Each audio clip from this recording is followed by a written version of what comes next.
தமிழக வெற்றி கழகத்தின் தலைவர் தளபதி அவர்கள் சொல்லிக்கிணங்க சென்னை புறநகர் மாவட்டம் ஆலந்தூர் வடக்கு பகுதி தமிழக வெற்றி கழகத்தின் சார்பாக கொள்கைகளுக்கு திருமுனை பொதுக்கூட்டம் மற்றும் நலத்திட்ட உதவி வழங்கும் விழா மிக சிறப்பாக நடைபெற்றது. இங்கு ஆலந்தூர் மக்களுக்கு நலத்திட்ட உதவி வழங்கினாங்க. இந்த நிகழ்ச்சியை மிக சிறப்பாக ஏற்பாடு செய்த ஆலந்தூர் வடக்கு பகுதி செயலாளர் வேம்பிலி அவர்கள் தலைமையில மிக சிறப்பாக நடைபெற்றது. இந்த விழாவில் சிறப்பித்த அனைவருக்கும் என் மனமார்ந்த நன்றி தெரிவிச்சுக்கிறேன். இப்போ விசில் சின்னம் தாவேகாக அறிவிக்கப்பட்டிருக்கு. அது தொடர்ந்து பாத்தீங்கன்னா இப்போ நம்ம சேப்பாக்கம் ஸ்டேடியத்துல விசிலுக்கு அலோவ் சொல்லியிருக்காங்க.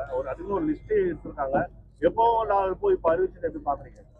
இந்த கவர்மெண்ட் தமிழக வெற்றி கழகத்துக்கு மேல பயமா இருக்கு. அது மட்டும் ஒரு ஆணித்தனமா சொல்லுவேன். ஏன்னா இத்தனை ஆண்டு காலமாக இந்த விசிலுக்கு தடை இல்லாம ஒரு விசில் இருந்தது.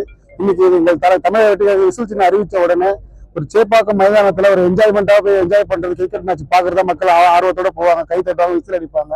அந்த மாதிரி ஒரு விஷயத்த தடை பண்றது முற்றிலும் கண்டிக்கத்தக்கான ஒரு விஷயமா நாங்க ஏத்துக்கிறோம். ஏன்னா இது வன்மையா கண்டிக்கிறோம். ஏன்னா எந்த ஒரு நாட்டிலும் இந்த அநியாயம் நடக்காது. தமிழ்நாட்டிலும் இந்த அநியாயம் நடக்குது. கண்டிப்பா விரைவில் ஆட்சி மாற்றம் நடக்கும். தமிழக வெற்றிகள் ஆட்சி கட்டில் ஏறுவார்கள்.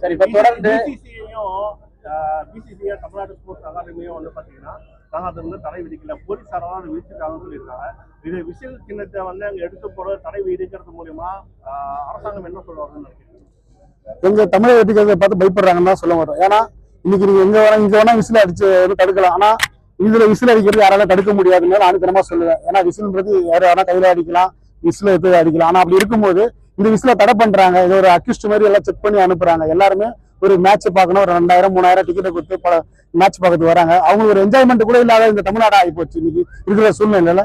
அது விரைவில் எங்கள் தளபதி அவர்கள் ஆட்சி கட்டில் ஏறும்போது எல்லாமே மாற்றம் உருவாகும்.